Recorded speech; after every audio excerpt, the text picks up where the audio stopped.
हमार कलेजा का टुकड़ा रही बेटी बिना हम जी ना पावत, हम कैसे जी हो बेटी बिना। लेकिन हम बहुत फॉलो करते हैं उनके चंद्रशेखर रामराज जी। हाँ, उनको बहुत फॉलो करते हैं। हम मोबाइल चलाते हैं ना, लेकिन थोड़ा हम पढ़ेंगे कुछ लिखते नहीं है, उनको फॉलो करते हैं। फॉलो करते हैं। देख सकते हैं चंद्रशेखर आजाद जी आपके चहेते हैं और आपके ही समाज से आते हैं। वो भी डॉक्टर कहीं न कहीं इसी समाज से थे, दलित समाज से। चंद्रशेखर आजाद साथ फॉलो कर रहे होंगे, अभिनेता होंगे, कुछ भी कहीं न कहीं होंगे। आपको चाहने वाले इतना, और उसी दलित समाज के लोगों ने इनके साथ ऐसा किया कि शायद अपने सीनों को। नमस्कार दोस्तों, इस वक्त एक बार फिर से मेरे देश की हालत में आपका स्वागत है। और वही हम आए हैं जहां पे एक बेटी की जो मासूम थी और काफ़ी होनहार बच्ची थी और इतनी सुंदर, इतनी चरित्रवान थी कि उनके लिए आज वो घर ही नहीं बल्कि पूरा गांव रो रहा है। जाहिर सी बात है, शायद उसके अंदर वो क्वालिटी, वो प्रतिभा जरूर होगी और वो दिल को छूने वाली होगी, उनका चरित्र व्यवहार ऐसा होगा। और उसी बच्ची के आज पिता हमारे सामने मौजूद हैं। देख सकते हैं पिता अपनी बेटी को या फिर अपने बेटे को अपने जीते जी कैसे अर्थ दे सकता है। सोचने वाली बात है उन डॉक्टरों पर, जिस डॉक्टर के माध्यम से बेटी वहाँ पर मौजूद थी और कुछ सपने लेके गई थी, लेकिन क्या पता उससे हमें ज़िंदगी के बदले मौत मिलेगी। तो ये हम बात करते हैं। चाचा जी, आपकी वो लड़की थी? हाँ भैया, उस साल चले जाइए आप। हाँ, लड़की थी आपकी। तो कितने साल से वहाँ कर रहे थे? 8 महीने से। 8 महीने से। तो आप जब 8 महीने से कर रही थी तो इससे बीच में आपसे कुछ बातचीत नहीं हुआ था? किसका? मतलब उसके साथ कैसा व्यवहार हो रहा था? व्यवहार हम बराबर जाते थे, बराबर 2 दिन 3 दिन में 4 दिन हम बराबर जाते थे। तो उसको बोला कि हमारे पास लड़की नहीं है, आप लड़की हमको गोद दे दो। अच्छा, गोद? हाँ, मैं बोला गोद नहीं देंगे। हाँ, ऐसा भाई तुम आप लड़की मान रहे हो हैं तो शादी हम अपने यहाँ करेंगे। अच्छा, दूंगा उसको अपने यहाँ कर देना। अच्छा, मतलब कहीं कहीं आपको झांसा दिए कि मतलब हम इस तरीके से करेंगे, आपकी कोई टेंशन लेने की बात नहीं है। हाँ। तो अभी मतलब संदिग्ध हालत में जो बच्ची फांसी लगाई है, तो पहले तो किसी से बयान नहीं दी, सिर्फ और सिर्फ डायरी में लिखी है? हाँ, डायरी में। डायरी अभी पुलिस के हाथ में है? पुलिस हाथ में। तो आप लोग जो मतलब जब पोस्टमार्टम के लिए लेके गए तो पोस्टमार्टम से भी रिपोर्ट तो वगैरह तो आया नहीं होगा? पुलिस हाथ में है। पुलिस के हाथ में है। हाँ। तो एक पिता के नाते जो आपका दायित्व बनता है, कहीं कहीं आपने गिरफ्तारी के लिए मतलब पुलिस को फोर्स और दबाव दिया, तो गिरफ्तारी हुई कि नहीं डॉक्टर की? हो गई गिरफ्तारी। तो अभी कार्रवाई चल रही है प्रशासन की? हाँ, चल रही। तो और जब पोस्टमार्टम हो गया वहाँ पे, तो क्या बॉडी घर पे लेके आए? नहीं, घर नहीं लिया, वहाँ लेके रामघाट। क्यों लेके नहीं है? बहुत टाइम बहुत हो गया, 9 बज गया था ना, पकड़ लीजिए। तो रामघाट लेके गए, तो वहीं पे अंतिम संस्कार कर दिया आप। देखिए, सोचने वाली बात है, जो बेटी को इतने से 9 महीने कोर्स से और जन्म लेने के बाद भी कितने प्यार से पाले बेटी अपने ही हाथों से कन्यादान देंगे, कौन जानता था आरती देंगे। और सबसे बड़ी सोचने वाली दुखद घटना ये है, दुख की बात ये है कि उसी बच्ची को लास्ट बार में इनका परिवार देखने भी नहीं पाया और इतनी बॉडी मतलब पोस्टमार्टम के तहत इतनी खराब हो चुकी थी कि शायद उनका चेहरा देखने पर भी मतलब लोग उसे पहचान भी नहीं सकते थे। तो देखिए, एक ही पिता जो पिता अपने बच्ची को खुद जन्म दिया, खुद पाला पोसा और इतना मन्नतें मानकर सजाया, तो उसी बेटी को एक माँ जो लास्ट में होती है विदाई तक भी नहीं दे पाई, यहाँ तक अंतिम संस्कार के लिए आंखों के सामने लास्ट दर्शन भी नहीं कर पाए। तो आपको क्या मतलब चाहिए प्रशासन से, क्या आप गुहार लगा रहे हैं? प्रशासन से चाहिए कि जिससे हमारी बेटी फांसी लगा गई है उसे फांसी होना चाहिए। डॉक्टर को होना चाहिए। और डॉक्टर जो है मुना। अच्छा, तो मतलब सारी गलतियाँ किसके ऊपर जा रही है? गलती फुल डॉक्टर का है और साइड में मुना भी है। अच्छा, जो आप लोग से प्यार मतलब इतने बढ़िया बातें कर रहे थे, आपको जरा सा भी संदेह नहीं था कि मतलब हमारी बेटी के साथ ऐसा व्यवहार कर रहे हैं? और एकदम जैसे पता है उसकी लड़की है डॉक्टर का, एकदम वैसा व्यवहार कर रहे थे वो। अच्छा, बिल्कुल। हम लोग लड़की बीमार हो गई, कुछ हो गई, डॉक्टर जो है उसका पैर हाथ मुंह दबाती थी। अच्छा, इतना सेवा करती थी? इतनी सेवा था। लेकिन आपको डाउट नहीं था कि मतलब हमारे बच्चे के साथ अंदर क्या हो रहा? हमको थोड़ी पता था ऐसे कैसे सेवा कर रहे हैं लोग, कर रहे हैं, क्या होगा, क्या पता था। तो अभी मतलब जब पोस्टमार्टम होने के बाद आपने अंतिम संस्कार कर दिया, तो जाहिर सी बात है कोई पिता नहीं चाहेगा कि अपने बेटे की इस हालात में अपने ही जीते जी ऐसा करे। तो भीम और कोई पार्टी वगैरह जैसे भीम आर्मी के चंद्रशेखर जाते हैं, बहुजन से आते हैं, दलित से आते हैं, कहीं कहीं सबका न्याय करते हैं, तो क्या अभी तक कोई मतलब कोई नेता आपके घर पर आया? नहीं, कोई नेता आए थे वहाँ, भीम आर्मी नहीं आए थे। भीम आर्मी के नहीं आते? नहीं। क्या भीम आर्मी को ऐसा लगता है कि मतलब आपका जो वीडियो वायरल हो रहा है अभी तक उन्हें सुनाई नहीं दिया? मालूम नहीं, बस सुनाई दिया नहीं, लेकिन हम बहुत फॉलो करते हैं उनके चंद्रशेखर रामराज जी। हाँ, उनको बहुत फॉलो करते हैं। हम मोबाइल चलाते हैं ना, लेकिन थोड़ा हम पढ़ेंगे कुछ लिखते नहीं है, उनको फॉलो करते हैं। देख सकते हैं चंद्रशेखर आजाद जी आपके चहेते हैं और आपके ही समाज से आते हैं, वो भी डॉक्टर कहीं न कहीं इसी समाज से थे। दलित समाज से चंद्रशेखर आमड़ा जैसा शायद फॉलो कर रहे होंगे, अभिनेता होंगे, कुछ भी कहीं न कहीं होंगे। आपको चाहने वाले इतना, और उसी दलित समाज के लोगों ने इनके साथ ऐसा किया कि शायद अपने सीने को गर्व से कहने के बजाय वो शायद सर झुका के चलेंगे। लेकिन इनकी बेटी अपने आप पे खरी उतरी कि अपने पिता की इज्जत को बचाने के लिए अपने खुद फांसी पर झूल गए, लेकिन अपने पिता की इज्जत को दांव पर लगने नहीं दी। तो हम चाहेंगे ऐसी बेटियां सबके घर में जने, और जो अपने माँ बाप की भावनाओं को समझे, अपने माँ बाप के भावनाओं को, सम्मान को कदर करे। और जो कि इस समय सिर्फ और सिर्फ कौन से नेता बता रहे हैं आप आए थे? अनिल ताका का। अनिल ताका के मतलब बहुजन समाज आते हैं, बहुजन समाज से आते हैं। देखिए अब ये मामला जबकि वायरल हो रहा है इस समय, हम चाहेंगे कि भीम आर्मी के प्रमुख जो है चंद्रशेखर आमड़ा, अब एक भी शब्द में एक बार फुटकरिया नेता बोला गया था अभी इससे पहले मामले में, तो लोग यहाँ पे धावा बोल दिए थे। तो क्या इनकी आवाज़ वहाँ तक नहीं पहुँच रही है? हम चाहेंगे कि उनके कानों तक अगर इस वीडियो के माध्यम से जाती है, जितने भी जिला के सचिव, महासचिव, अध्यक्ष, राष्ट्रीय अध्यक्ष जो भी है भीम आर्मी के या फिर बहुजन समाज के किसी भी नेता की आवश्यकता होती है कि किसी के दुख में शामिल होना।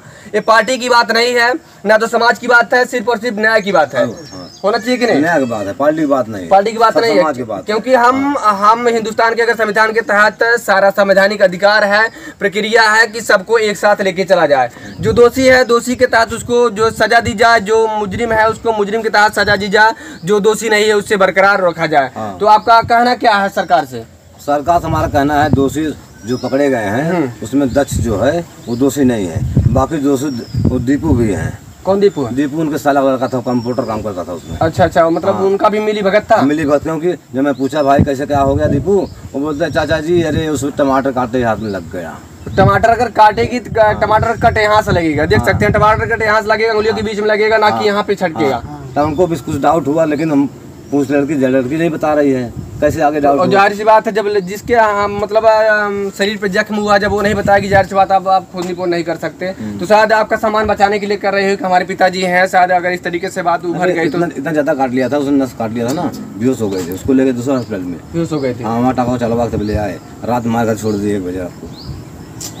तो जो कि मतलब इतना होने के बाद भी उन्होंने जुबान नहीं खोला, सिर्फ पन्ने पर अपनी जुबान, अपनी दास्ता सारी बयां करके पन्ने पे लगभग 5-6 दिन से लिख रही थी वो। हम लोग सोचे भाई उसका परीक्षा करीब आ गया, 4 तारीख को है, वो अपना पढ़ रही है, लिख रही है, हम कैसे बोले भाई? कैसे पता, बगैर बताया कैसे पता होगा? कैसे बताएं? तो एक आप कौन है?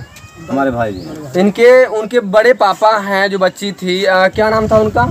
प्रीतमाला के बड़े पिताजी हैं। देखिए इनकी क्या बयां है और इनकी रास्ता क्या है, किस तरीके से अपने बच्चे, कोई भी समाज रहेगा अगर उसका चरित्र व्यवहार सही रहता है, हर कोई रो देता है। तो आप क्या चाहेंगे सर जी? चाहिए जैसे लड़की गई उसकी जाए, जो जिसको सजा हो।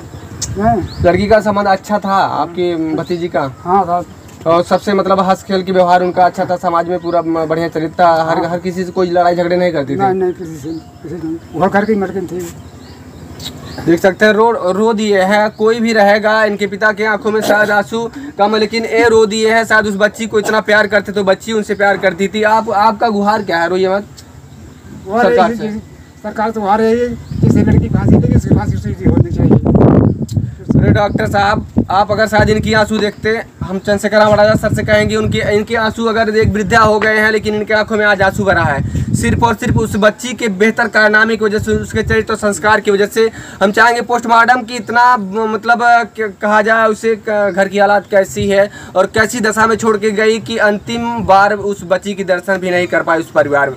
और हम चाहेंगे कि जैसे जिस प्रकार से दर्शन नहीं कर पाई और बच्ची की चेहरे को नहीं देख पाई, वहीं पे क्रियाक्रम हो गया। हमारा रिक्वेस्ट है कि उसी प्रकार से डॉक्टर के साथ भी हो, उन्हें तब समझ में आएगा कि बेटी का दर्द क्या होता है, परिवार का दर्द बिछड़ने का क्या होता है। और भीम आर्मी वालों से भी हमारी रिक्वेस्ट है कि इस मामले पे आप भी संज्ञान लीजिए। कहीं न कहीं दलित समाज के लिए अगर आप लड़ाई करते हैं, लड़ते हैं, तो इस पर भी, इस मुद्दे पर भी आप संज्ञान लीजिए।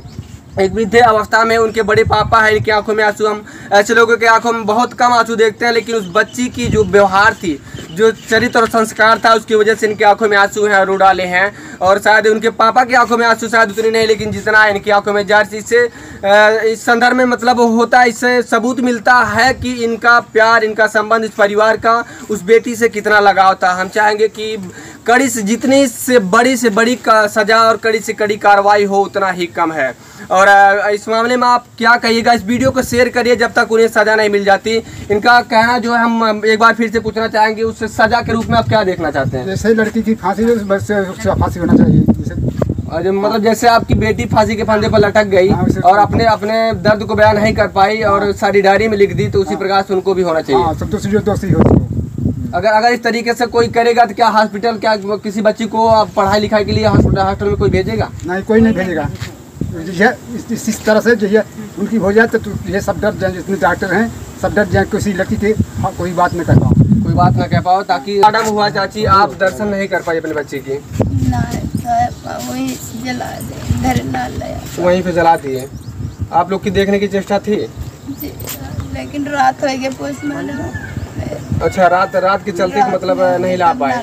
हम का करे ला, फिर काटने रात हो गई 11 बजे, कैसे लगा आई का देखो का कर बते ना तेना ले। मैं खाली इतना रिक्वेस्ट, जैसे बेकसूर लड़की की इतनी बड़ी सजा भाई वैसे और डॉक्टर की इतनी बड़ी सजा हो, मौत की सजा भी उसके लिए कम योगी मोदी से हमारी ये रिक्वेस्ट बा, जैसे बेकसूर बच्ची को सजा जान ले डॉक्टर ने, वैसे डॉक्टर विशाल के मौत की सजा दे, फांसी की सजा। देख सकते हैं, आप सोच भी सकते हैं कि एक माँ की देखिए तड़प, देखिए दर्द, देखिए एक माँ खुद अपने बच्ची को, हमार कलेजा का टुकड़ा रही, वो बेटी बिना हम जी ना पाते, हम कैसे जी हो बेटी बिना। बहुत दुलारी बेटी हमारे, बहुत प्यारी बच्ची रही। हमारा रिक्वेस्ट हाथ जोड़कर रिक्वेस्ट सरकार से कि इस दर्द को समझा जाए और जाना जाए, और हमारा रिक्वेस्ट है भीम आर्मी के प्रमुख से कि आप आइए कि इस मैटर को एक बार संज्ञान में लीजिए, इस पर कार्रवाई कीजिए। डॉक्टर साहब, अगर इस तरीके की कार्रवाई नहीं हुई तो अपराधियों का जो मनोबल है खुलासा नहीं होने के बजाय उनका मनोबल और बढ़ेगा, और भी उन्हें क्राइम करने के लिए और भी उसका जा सकता है, और उनका मन कभी कम नहीं होगा। उनके दर्द पर क्या कहिएगा, इस वीडियो को शेयर करिए, ज़्यादा से ज़्यादा अगर फरार हुए हैं तो भी पकड़े जाए, अगर पकड़े गए तो उनके ऊपर कार्रवाई हो, ताकि आगे से कोई कार्रवाई करने से, ऐसी बुरी स्थिति किसी के जीवन में लाने से पहले एक बार सोचे, और ताकि उसका मनोबल टूट जाए। हम चाहेंगे कि ज़्यादा शेयर करिए, लाइक करिए।